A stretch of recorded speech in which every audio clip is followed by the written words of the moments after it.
이제는 내 생명이 내 속에서 녹으니 환난 날이 나를 사로잡음이라. 밤이 되면 내 뼈가 쑤시니 나의 아픔이 쉬지 아니하는구나. 그가 큰 능력으로 나의 옷을 떨쳐버리시며 나의 옷깃처럼 나를 휘어잡으시는구나. 하나님이 나를 진흙 가운데 던지셨고 나를 티끌과 재 같게 하셨구나.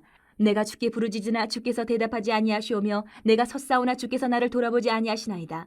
주께서 돌이켜 내게 잔혹하게 하시고 힘있는 손으로 나를 대적하시나이다. 나를 바람 위에 들어 불려가게 하시며 무서운 힘으로 나를 던져버리시나이다.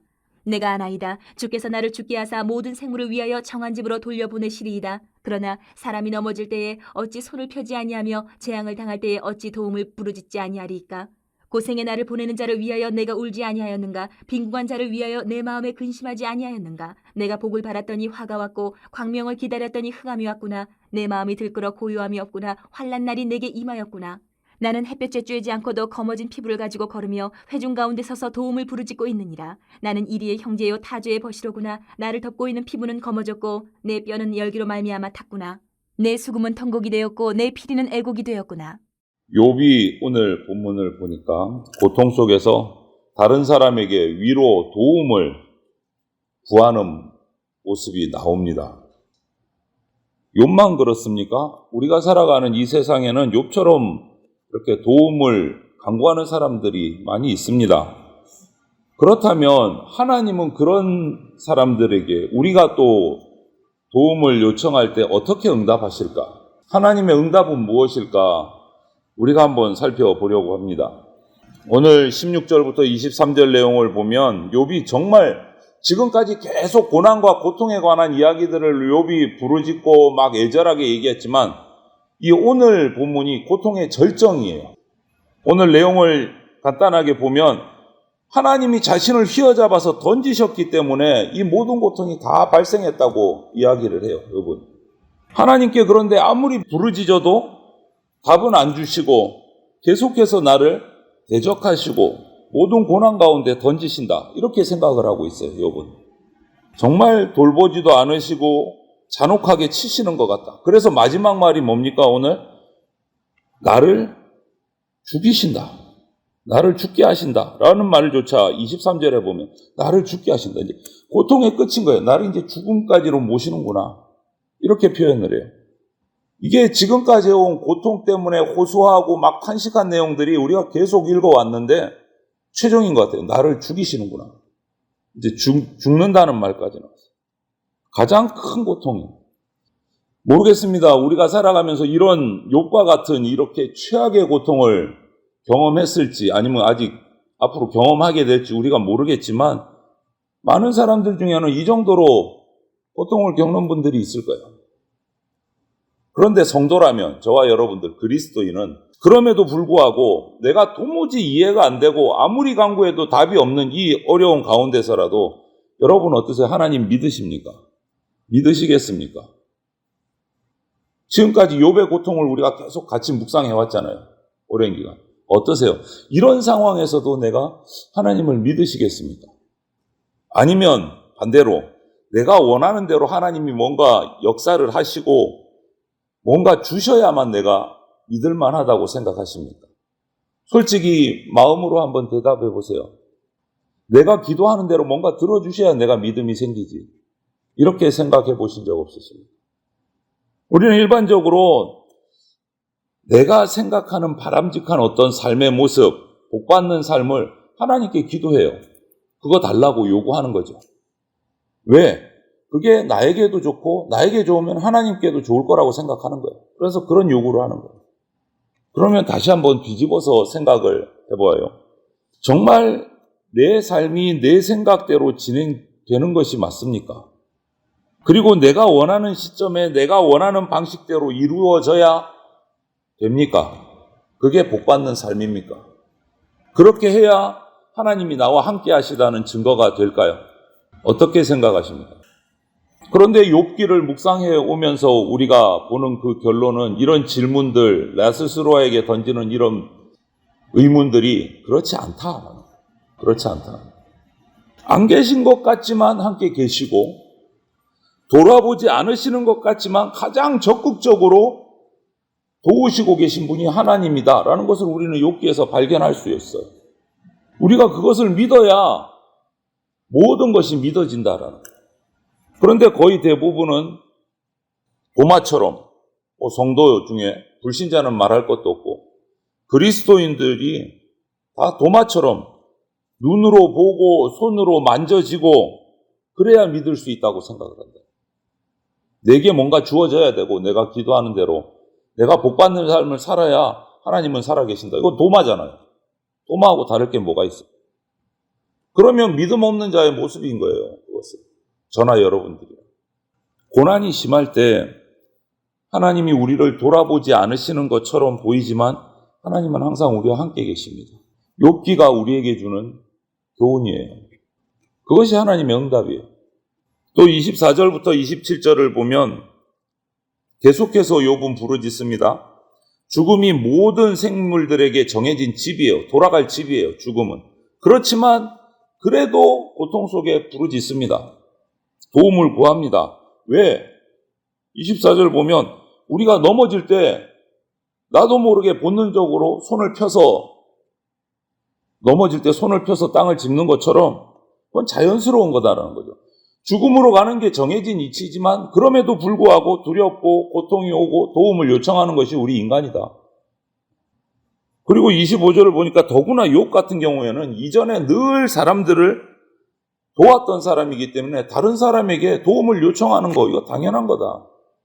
당연히 그런 기대를 가질 만해요. 욥의 경우에 우리가 봤듯이 수없는 구제와 요즘으로 말하면 구제와 선교와 기부와 수많은 일들을 했던 사람이 욥이잖아요. 그럼 자기가 어려울 때 당연히 도움을 기대할 수 있는 겁니다. 그건 당연한 거죠. 그런데 결론은 어떻게 됩니까? 27절에 아무도 응답해 주지 않아요. 아무도 욥의 고통 함께 해주지를 않아요.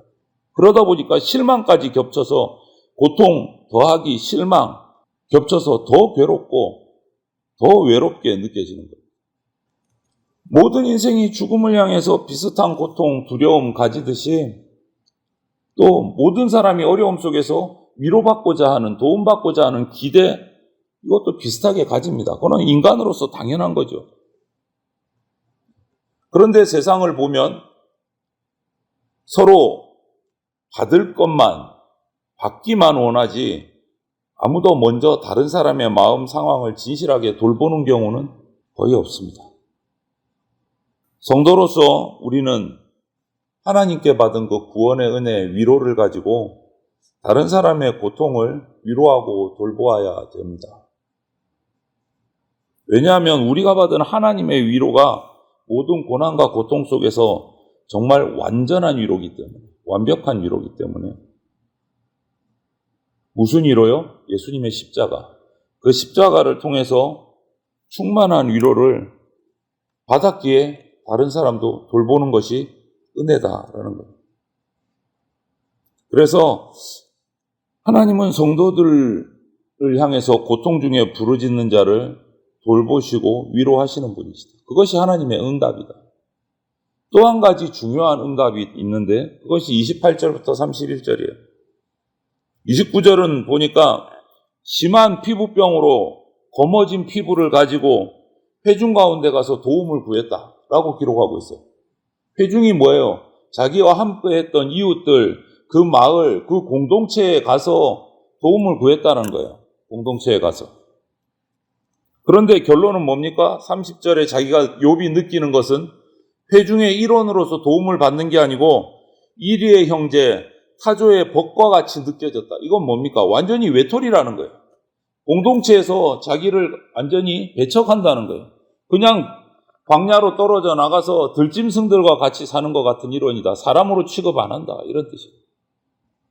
그동안 이 욥이 다른 이들을 위해서 베풀었던 잔치, 또 연주했던 수군과 피리가 정작 자기가 힘들고 고통받을 때는 연주되지 않고 그냥 외롭고 애곡이 나오고 그런 상황이다. 여기서 우리가 생각해 볼 수 있는 것은 하나님 나라 그 영광스러움, 그 은혜는요 개인이 아니고 공동체예요. 공동체 가운데서 일어나야 돼요. 공동체 가운데서. 그런데 날이 가면 갈수록, 시대가 흘러가면 갈수록 개인주의적인 성향이 많아서 그것이 교회 공동체까지 들어와요. 신앙회까지 들어와서 개인주의적인 신앙관이 돼가지고 무교회주의도 나와요. 나와 하나님 사이 관계만 완벽하면 교회 안 나가도 된다. 공동체 속에 있으면 더 문제가 생기고 어려우니까 하나님과 나와의 관계만 정확하게 세워가자. 무교회주의가 나와요. 교회에 나오면서도 그런 성향이 강한 성도들이 있어요.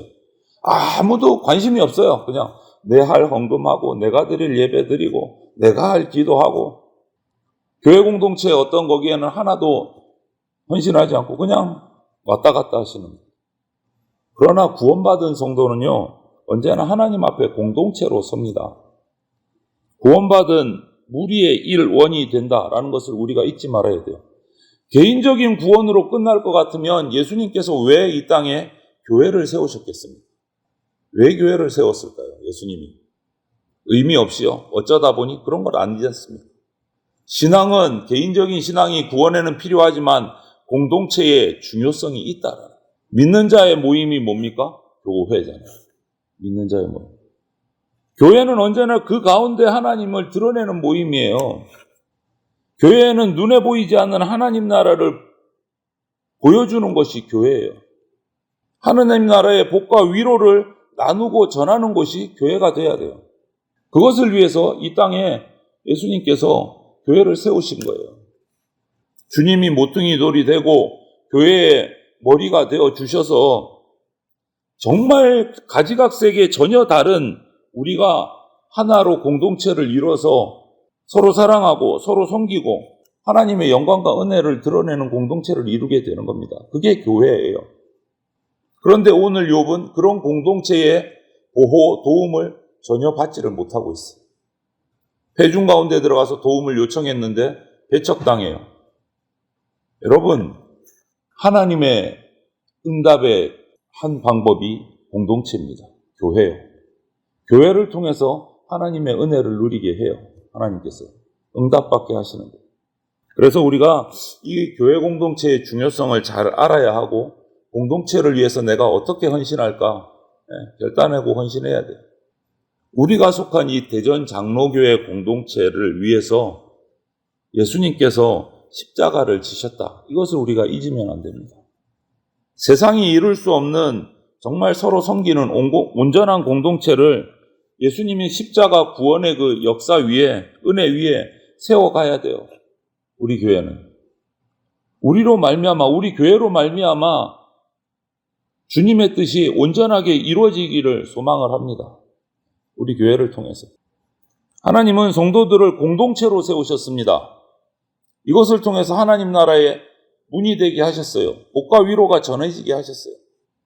그것이 우리 대전 장로교회 공동체가 이루어야 될 사명입니다. 그냥 예배 드리러 나오는 집, 그게 아니에요. 교회 공동체는. 오늘 말씀에서 우리가 볼 수 있는 것은 하나님은 안 계신 것 같지만 항상 우리하고 함께 계십니다. 그것이 하나님의 응답이에요. 그리고 우리를 사용하시기를 원해요. 아무도 돕는 것 같지 않지만 함께 계시면서 우리를 사용하십니다. 욥을 통해서 지금 하나님께서 이루어 가시는 일이 있는 거예요. 고통과 고난 속에서 욥에게 주셨던 그 고통과 고난 속에서 또 우리에게도 그 고통과 고난을 주시면서 함께 하시고 위로해 주시고 교회를 통해서 응답받게 하신다. 이것을 우리가 기억하면서 오늘도 하나님 중심, 말씀 중심, 교회 중심의 생활을 우리가 이루어갈 수 있기를 주님의 이름으로 축원을 드립니다. 아멘.